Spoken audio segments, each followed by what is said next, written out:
السلام علیکم ورحمۃ اللہ۔ دوستو، میں نے کل بات کی تھی گنوریا سوزاک کی سمٹم کے اوپر کہ اگر کسی کو سوزاک ہو جائے تو اس سے آپ کون کون سی سمٹم لے سکتے ہیں، یعنی کون کون سی سمٹم سے، کون کون سی علامات سے آپ سوزاک والے پیشنٹ کو پہچان سکتے ہیں۔ آج کا جو میرا ٹاپک ہے وہ ہے گنوریا ٹریٹمنٹ، یعنی میں اصل بات کا جو علاج ہے کسی پیشنٹ کا علاج کرنا کیسے کریں گے، یعنی کسی کو میڈیسن دینی ہے تو آپ کو سب سے پہلے یہ پتہ ہونا چاہیے کہ آپ کے پاس جو پیشنٹ آیا ہے اس نے آپ کو کون کون سی علامات بتائی ہیں، کیونکہ اگر آپ کے پاس علامات آئیں گی تبھی تو آپ میڈیسن کی سلیکشن کر سکتے ہیں، اور جب آپ کے پاس میڈیسن دینے کے لیے علامات ہی نہیں ہے تو آپ میڈیسن کی سلیکشن کیسے کریں گے۔ دوستو، آج کا جو ٹاپک ہے وہ ہے گنوریا ٹریٹمنٹ، یعنی سوزاک کا علاج اور سوزاک کی میڈیسن۔ آج میں آپ کو ایک میڈیسن بتاتا ہوں جس کا پیشنٹ ایسا ہوگا کہ وہ آپ کے پاس جب آئے گا تو وہ کچھ اس طرح کے علامات آپ کو بتائے گا۔ علامات کا سلسلہ وہ ایسے شروع کرے گا۔ سب سے پہلے جب وہ آئے گا پیشنٹ آپ کے پاس تو آپ جو ہے اس کی چال سے، اس کے چلنے سے آپ پہچان سکتے ہیں کہ اس کو جو مسئلہ ہے وہ آلات تناسل کا ہے، یعنی وہ عضو تناسل جو ہے اس کا، پیشاب کی جو نالی ہے اس کا مسئلہ ہے۔ کیونکہ جب وہ چلتا ہے تو وہ اپنی ٹانگیں چوڑی کر کے چلے گا۔ چوڑی کر کیوں چلتا ہے وہ؟ اس کے پیچھے وجہ یہ ہے کہ اس کا جو آلات تناسل ہے وہ بہت زیادہ ذکی الحس ہوتا ہے۔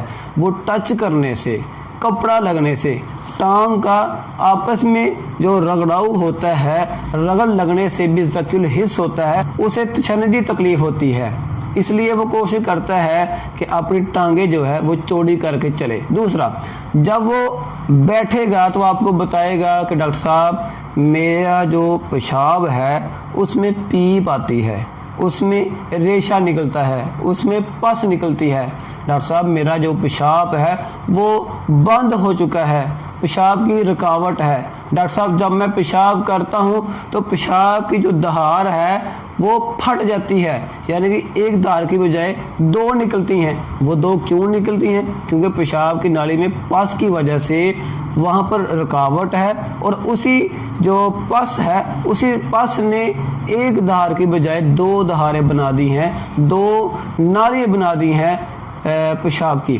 اب جب یہ پیشاب کرے گا تو پیشاب کرتے بھی اس سے تکلیف ہوگی۔ تکلیف کیسی ہوگی؟ وہ ہوگی جلندار۔ پیشاب ایسے نکلتا ہے جیسے جلا ہوا ہو، جیسے سڑا ہوا ہو، یعنی جلندار پیشاب کا نکلنا پیشاب کی نالی سے، اور ایسی تکلیف ہونا پیشاب کی نالی میں جیسے سوئیاں چبھتی ہیں، سوئیاں چبھنے والی تکلیف، جلندار تکلیف، جلا ہوا پیشاب، اور ساتھ پس نکلنا اور پیشاب کی رکاوٹ، یہ ہے تکلیفات مردانہ عضو تناسل کی۔ اس کے بعد یہ جو عضو تناسل ہے اس کی سوزش بھی ہو جاتی ہے۔ اس کے ساتھ ساتھ یہ جو تکلیف ہے پیشاب کی نالی کی، یہ صرف پیشاب کی نالی تک نہیں رہتی بلکہ یہ جو مثانہ ہے، بلیڈر ہے، وہاں تک چلی جاتی ہے، اور یہ جو خصیے ہیں، ٹیسٹیز جو ہیں، وہاں پر بھی یہ تکلیف آ جاتی ہے، اور خصیے بھی بہت زیادہ ذکی الحس ہو جاتے ہیں۔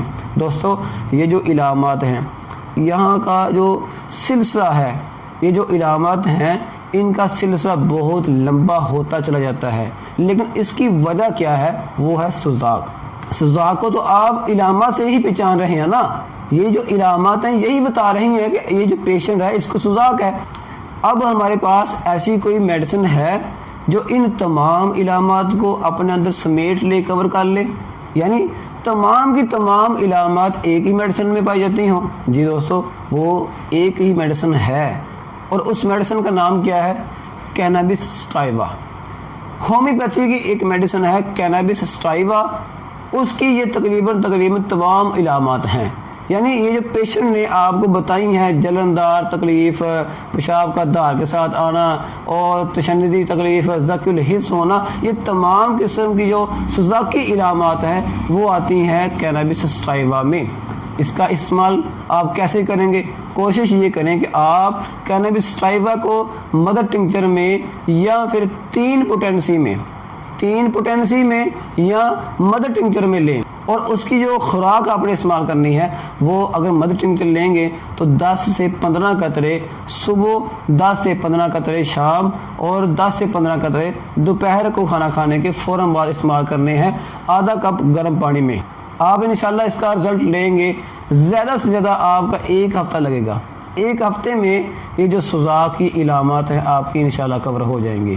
اگر یہ مسئلہ ہوا ابتدائی سوزاک کا، اگر مسئلہ ہوا ابتدائی سٹیج کا، تو یہ 1 ہفتہ میں انشاءاللہ کور ہو سکتی ہیں، لیکن اگر مسئلہ ابتدائی سٹیج سے یہ چلا گیا دوسری سٹیج میں یا آخری سٹیج میں، تو پھر جو نا یہ جو پیریڈ ہے یہ زیادہ ہو سکتا ہے۔ دوستو آج کا جو ٹاپک تھا وہ تھا گنوریا ٹریٹمنٹ۔ انشاءاللہ امید ہے کہ آپ کو یہ جو میں نے آپ کو سمٹم بتائی ہیں اور یہ جو میڈیسن بتائی ہیں آپ کو سمجھ آ گئی ہوگی۔ اگر کسی بھائی کا کوئی سوال ہو تو نیچے کمنٹ کر سکتا ہے اور آپ بتا سکتے ہیں کہ ڈاکٹر صاحب مجھے یہ مسئلہ ہے اور اس کا کیا حل ہے، اور اگر کسی بھائی نے کوئی مفید مشورہ دینا ہو تو وہ بھی ویڈیو کے نیچے مشورہ آپ دے سکتا ہے۔ اس کے علاوہ دوستو اگر ہماری ویڈیو اچھی لگے تو کوشش کریں اس کو لائک کریں، شیئر کریں، اور سب سے اہم بات دوستو ہم آپ کے لیے کوشش کرتے ہیں کہ کوئی نہ کوئی آپ کی فائدہ مند کی ویڈیو روزانہ آپ کو ملتی رہے۔ اس لیے اگر آپ چاہتے ہیں کہ آپ کو اس کا نوٹیفیکیشن جو ہے وہ روزانہ ملتا رہے تو چینل کو لائک کریں، سبسکرائب کریں اور دوستوں کے ساتھ شیئر کریں۔ جزاک اللہ۔